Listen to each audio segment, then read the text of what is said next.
Assalamu alaikum, my dear brother and sisters. Today, I want to talk to you about some important topic that we all can learn from. It's all about how we respond when we are oppressed and get attacked. I will share some hadith and example from the time during our Prophet Muhammad sallallahu alaihi wasallam, and we will relate them to a situation today, using Israel and Palestine as an example. Imagine how Israel came to Palestine being a refugee, pretending to need help, and Palestine helped them because that's what we do as Muslims. We help those in need. But Israel turned out to be a cruel and slowly took over Palestine, turning the people of the Palestine into refugees in their own land. Israel tortured Palestinian people and killed their innocent women and children and made their life like an open air prison. And suddenly, one day, Israel launched a big attack, killing more people in Palestine, destroying their homes, hospital, school, and even the shelter house. Many powerful countries watched and did nothing, absolutely nothing. And some countries even supported Israel, and some Muslim countries acted like they protest, but secretly they made deal with Israel for political and financial reasons. This is a clear example of genocide. Palestine is left to fight alone, and only a few group of Palestinians try to defend themselves, but it's hard for them because no one is helping them. So, what did we learn from the life of our Prophet? During the time of the Prophet Muhammad sallallahu alaihi wasallam, his companions were not soldiers. They were simply Bedouin from the desert. They did not know much about the battle, but they destroyed the Roman and Persian Empire, who was the superpower of their time. They won because they fought for the truth and were ready to sacrifice their lives. Their enemy even said when they saw the spirit of Muslim army, they said, no one can defeat an army. No one can defeat an army that loves to die. This is the spirit we need to channel today. Khalid bin Walid radiallahu anhu, one of the greatest general, he always would tell his enemy, I bought you an army that loves to die more than you loves to live. This spirit of sacrifice made them unstoppable. So, what's our situation today? What are we doing today when we see our enemies attacking? Are we running away, trying to save our lives? We can see that they behave like they will kill all the innocent people in Palestine. Why not just stand and fight? If you stand up, surely Allah will help you, just like He did during the Battle of Badr.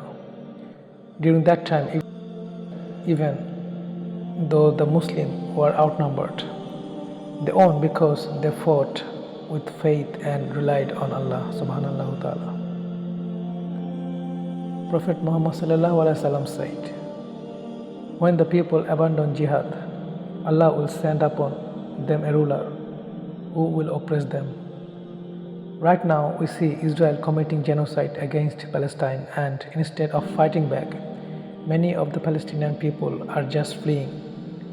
Did this happen during the time of Prophet Muhammad sallallahu alaihi wasallam? No. Prophet Muhammad sallallahu alaihi wasallam said, whoever turns his back on the day of the battle will have his deed become null and void on the day of judgment. He also said, do not flee from the battlefield. If you do, you will be amongst the loser. It can be said both for the army who is in the battlefield or not doing the battle when it becomes obligatory for you. At least you can ask your resistant group to give you a weapon so you can defend yourself and fight back. You see that certain war tactics are not working due to their strong air defense system. Why not think about ground invasion, some different tactics? Remember the strategy Prophet Muhammad used in the Battle of Trench. He, with his companion, dig a trench to stop the enemy. Even we can see from our history. Look at the Battle of London during the World War II.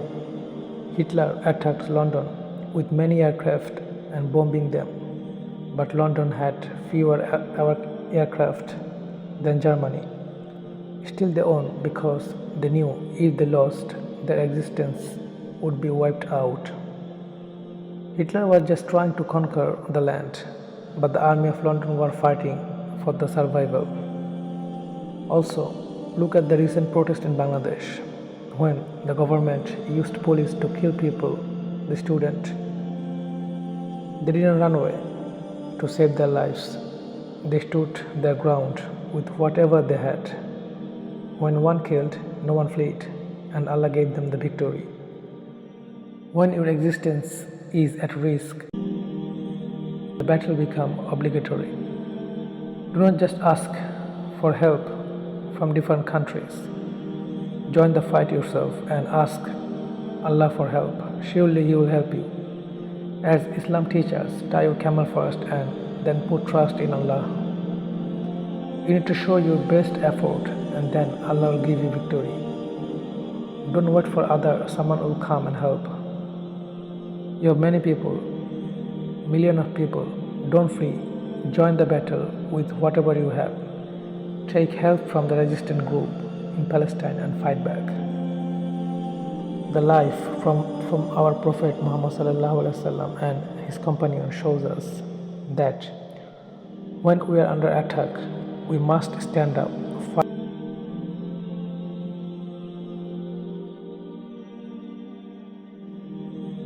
fight for the truth, and trust in Allah subhanahu wa ta'ala. May Allah help the oppressed and guide us to follow the right path. And remember the last two hadith. Prophet said, the Ummah will always be in a state of goodness as long as they uphold jihad in the way of Allah subhanahu wa ta'ala.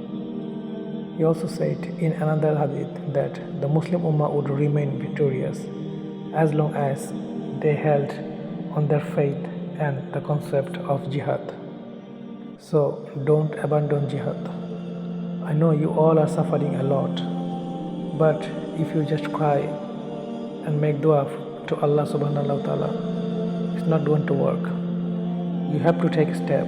You have to fight back like the companion did during all the battle. If you see in front of your eyes people are dying, you are dying. Why just die like that? Why don't fight and die?